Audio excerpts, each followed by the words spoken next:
O que é o Simples para nós advogados, né? Nós que gostamos tanto da informalidade, o Simples vai tentar nos trazer para um pouco mais dentro da formalidade, fazer com que a gente apareça como empresa, como pessoa jurídica, de uma forma um pouco mais descomplicada. É claro, vamos enfatizar mais uma vez que nós estamos contando com a aprovação do projeto na Câmara. Sem dúvida nenhuma, a OAB está desenvolvendo todos os esforços para que isso ocorra de forma célere, já que ele sofreu no Senado algumas mudanças. E a principal delas, na minha opinião, na minha modesta opinião, foi a mudança em relação ao anexo de enquadramento dos escritórios de advocacia. E aqui cabe que nós nos detenhamos um pouco mais nesse aspecto, porque apesar dele ser tudo isso que está escrito, esse regime compartilhado de arrecadação, essa facilidade que a gente tem para apresentar as informações, desde que a gente atende e cumpra com os requisitos fundamentais para a adesão e a formalização pela opção do Simples Nacional, o fato de terem nos excluído da contribuição previdenciária patronal, salvo o melhor juízo da parte dos senhores, eu acredito que isso vai nos causar uma espécie em relação a essa contribuição. Melhor seria se tivéssemos sido enquadrados no outro anexo, em que estaria compreendida essa contribuição patronal. De qualquer forma, o Simples ainda representa uma vantagem muito grande para nós advogados quando atuamos da forma como o Dr. Jabas colocou. Às vezes nós nos cotizamos para dividir despesas, para baratear o custo de um escritório que nós teremos que mantê-lo sozinho e acabamos atraindo colegas para que repartamos única e exclusivamente as despesas. Em sendo assim, o Simples continua sendo extremamente atraente e por isso que a OAB fez tanto esforço para trazer o Simples para a nossa classe. Então nós vamos ver alguns exemplos. Essa é a aprovação da forma como foi feita no Congresso Nacional para a inclusão dos serviços advocatícios dentro da Lei Complementar 123. Como todos sabem, a lei é muito simples. Ela tem 2 artigos. O primeiro, que nos enquadra, e o segundo, que essa lei entre em vigor a partir da data da sua publicação. Assim esperamos nós, com a aprovação da Câmara. E aqui especifica por que nós ficamos fora da contribuição previdenciária, por conta justamente do argumento que o Dr. Paulo Pimentel trouxe e o Dr. Jabas enfatizou. Escritórios de advocacia, como os nossos, demandam pouca mão de obra.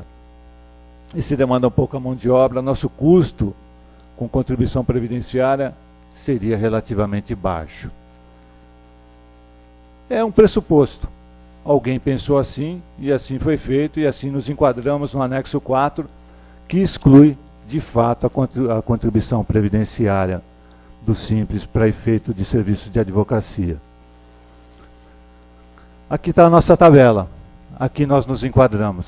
Então nós partimos de uma receita bruta de até R$180 mil até 3.600.000 ano. Isso é o que está fixado para o exercício. Foi fixado para o exercício de 2012, permanece para 2013. Para 2014 ainda não temos nenhuma informação. É válido salientar que nós precisamos tomar cuidado a partir do momento em que nós viermos a fundar a nossa sociedade de advogados. Porque a partir do momento em que dá aprovação do Simples pela Câmara, e nós venhamos a fundar uma sociedade de advogados e nos enquadrarmos no Simples, o limite também é proporcional em relação ao período que restar. Se os senhores não me entenderam, eu vou procurar dar um exemplo. Estamos no mês de julho, aprovamos a lei em agosto, ela entra em vigor em setembro. Fundamos a nossa sociedade de advogados.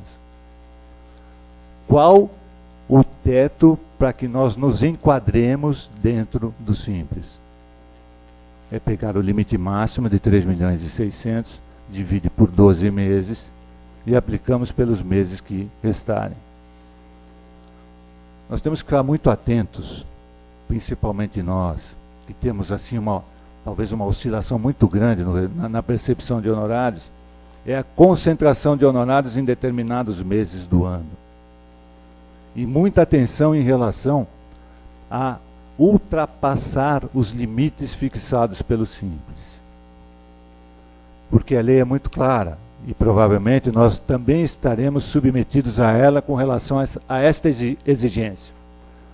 Variações de até 20% não nos desenquadram. Variações acima de 20% nos desenquadram e mais, ela é retroativa. Então esse é o cuidado que nós temos que ter na hora de administrarmos as nossas receitas dentro do escritório. Muito cuidado com isso. E mais, porque como nós vamos ter uma sociedade nem sempre conjugada pelo esforço comum, é uma sociedade que, embora atraia sócios, ela é individual. Eu tenho meus clientes, Jarbas tem o dele, o Paulo tem os dele. Como é que fica? Mas eu não estourei meu limite. Mas por conta do Jarbas eu estourei. E por conta do Paulo eu estourei mais ainda. Vocês perceberam quem é que ganha mais aqui na mesa, né? E aí nós vamos ter um problema com esse enquadramento. Então, muito cuidado em relação a honorários e a concentração deles em relação à data em que fizemos a nossa adesão ao Simples. Virado o exercício, fica mais fácil de administrarmos isso. Porque nós teremos o ano inteiro para diluir nossos honorários. Quer dizer o seguinte, eu posso ter em janeiro, fevereiro e março uma concentração maior de honorários sem que eu estoure o Simples. Eu tenho que ter, na média, no transcorrer do ano, uma limitação de 3.600.000 no período de 12 meses. Isso é fundamental. Vantagem, sem dúvida nenhuma, o Simples é extremamente atraente para elegermos como fonte de tributação. Se nós compararmos com o lucro presumido, nós vamos ter aí uma diferença muito grande. Nós fazemos essa comparação a partir de agora. Vamos eleger aí, só para efeito comparativo, e até porque esse valor eu o tomei propositadamente para nós fixarmos o limite em relação ao lucro presumido, um faturamento de R$20.000 mês, R$60.000 no trimestre. Veja bem, o Simples não é calculado trimestralmente, eu só estou tomando como exemplo. O Simples é calculado mensalmente, a informação é mensal, o recolhimento é mensal. Para R$20.000 de faturamento, de acordo com a nossa tabela, nós vamos nos enquadrar na alíquota de 4,5%, que já compreende imposto de renda da pessoa jurídica, a contribuição social sobre o lucro líquido, a contribuição com a finalidade de seguridade social, que é o COFINS, o PIS e o ISS. Cabe aqui um comentário em relação ao ISS. Como sociedade de advogados, nós temos alguém aqui na plateia já com uma sociedade de advogados? Alguém recolhe ISS? Recolhe por profissionais contratados. O valor é fixo, é trimestral, e hoje está na casa de R$195, alguma coisa assim, por profissional por trimestre. Os 2%, provavelmente, em função da receita oferida, vai ser maior do que a tabela fixada pela prefeitura. Algumas vantagens, algumas desvantagens. Mesmo com esse percentual de ISS fixado em 2%, ainda é vantagem a adesão ao simples recolhimento dessa forma. Só quis frisar que alguns podem fazer uma análise isolada em relação ao ISS e achar que não é uma vantagem. Nós temos que analisar dentro do contexto, dentro do todo, a alíquota, o que ela representa. Então, continuando. Como nós nos enquadramos numa alíquota de 4,5%, num faturamento de R$20.000, eu tenho R$900 de impostos no mês, pelo recolhimento através do Simples. Se nós fôssemos para o lucro presumido, e nós tivéssemos o mesmo faturamento de R$60.000 no trimestre, No lucro presumido, a apuração é trimestral, por isso que eu fiz para o simples a mesma consideração trimestral. Friso, o simples se recolhe mensalmente, o presumido se recolhe trimestralmente. A base de cálculo que nos enquadramos, presumidamente, é de 32% sobre o valor da receita, para efeito de simples. Então, em 20 mil reais, 60 mil reais no trimestre, 32% representam 19.200 reais de faturamento. O IR tem uma alíquota de 15% sobre a base de cálculo. Nesse caso, sobre 19.200, nós temos R$ 2.880 de imposto de renda. Contribuição social sobre o lucro líquido tem uma alíquota de 9%. Sobre a base de cálculo de 32%, representa R$ 1.728. PIS, 0,65%. Sobre a receita, sobre o faturamento, R$ 390. COFINS, 3% sobre o faturamento, R$ 1.800. Recolhimento total de 11,33% no trimestre, equivale a R$ 6.798 no trimestre, ou R$ 2.266 num mês. Comparativamente ao cálculo que nós fizemos, vamos considerar o simples para um trimestre, R$ 2.700, mantendo a média de R$ 20 mil mês. O presumido para o trimestre, R$ 6.798. Uma economia de R$ 4.098, sem dúvida nenhuma. O legislador, ele não é desavisado. Alguém na assessoria parlamentar faz esses cálculos para o legislador quando ele concebe a lei. Então ele percebeu a vantagem em relação à adoção do simples, pelo que nós teríamos que... O que sobraria para nós? Ou a tabela progressiva do imposto de renda, 27,5%, recebendo como pessoa física, ou adesão ao lucro presumido. Nada impede também que eu adote o lucro real. Eu vou falar um pouquinho sobre isso.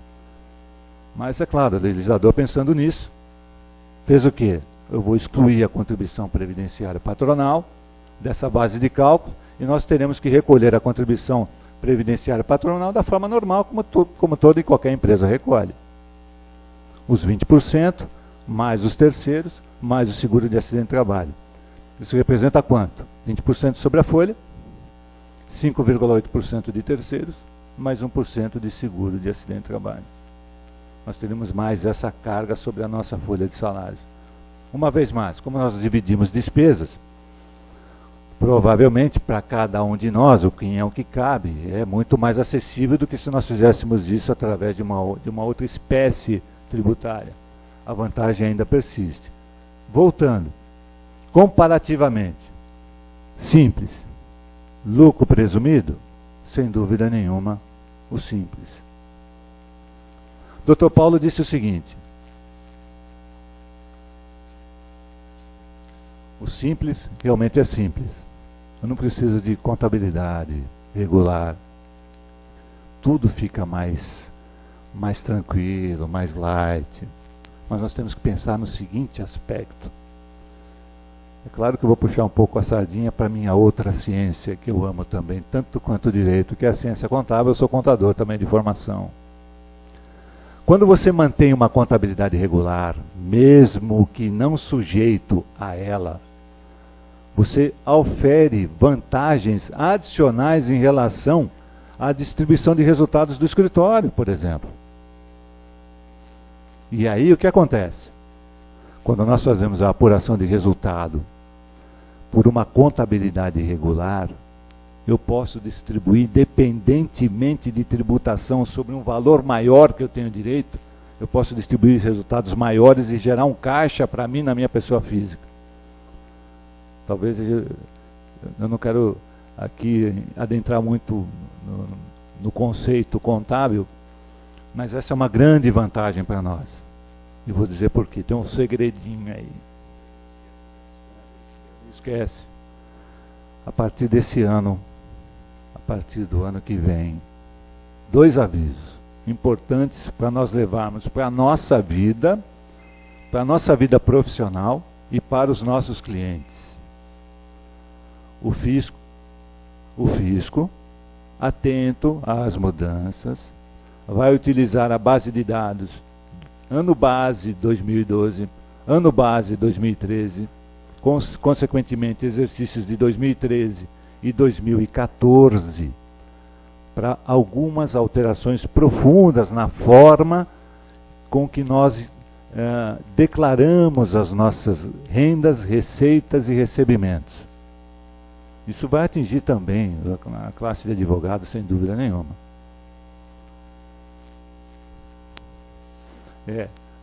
O ano base que vai servir de informação é 2012, 2013 e 2014.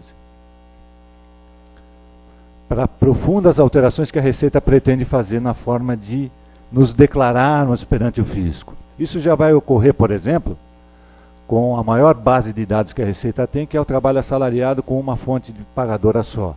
Já a partir do ano que vem, muitos não terão nem que fazer a declaração de imposto de renda. Eles vão receber um informe do fisco via eletrônico e você vai ter que só confirmar se é aquilo ou se não é aquilo. Se não é aquilo, você informa o valor correto para a Receita e ela vai aceitar. A partir de 2015 ela já não aceita mais. Se você tiver alguma discrepância em relação aos dados que a Receita lhe manda, você vai ser obrigado a se deslocar até a Receita, invertendo o ônus da informação e da fiscalização. O próprio contribuinte é fiscal de si próprio. Sempre achei que o futuro da evolução da informática ia ser que ia acabar o fiscal, né? Fiscalização iria ser um programa eletrônico. Só que agora nós, contribuintes, também vamos ser extintos. Só temos que pagar, né? Só isso. Ser um avatar nosso. Então nós vamos estar sujeitos a esse tipo de situação em que a nossa base de dados é que vai servir de informação para a Receita Federal. Então nós temos que estar atentos a isso. Por que é importante, então, eu ter uma contabilidade? É claro que eu não preciso ter nenhum cérebro contábil, mas uma contabilidade mínima regular permite que na minha pessoa física eu reflita os resultados que eu alcanço na minha pessoa jurídica e que isso futuramente vai me ajudar muito. Quando eu tiver que fazer algum tipo de operação, algum tipo de aquisição, algum tipo de situação em que eu tenha que provar que eu tenho origem os recursos que eu apliquei de alguma forma em qualquer espécie de patrimônio que eu venha constituir. Ok? Acho que isso era importante. Frisando, no lucro presumido nós temos uma contrapartida também que pode nos pegar aí, que são os limites. O limite para o lucro presumido é de R$ 187.500 no trimestre, para que eu não sofra um adicional de 10% nos pagamentos de imposto de renda à pessoa jurídica e contribuição social sobre o lucro líquido. Como é que isso é apurado? Eu pego os mesmos R$ 187.500, aplico a base de cálculo que nós, como serviços de advocacia, nos enquadramos, encontro os 32%, que é igual à base de cálculo de 60 mil. Então, até R$ 187.500 de receita no trimestre, eu não tenho adicional de imposto de renda nem de contribuição social sobre o lucro líquido. Se eu receber mais do que R$ 187.000 no trimestre, eu vou ser agravado com os 10% de adicional. Isso em relação ao simples, isso não ocorre. A adoção do lucro presumido, se só sobrasse isso para nós teríamos aí já um encargo adicional em relação a essa tributação.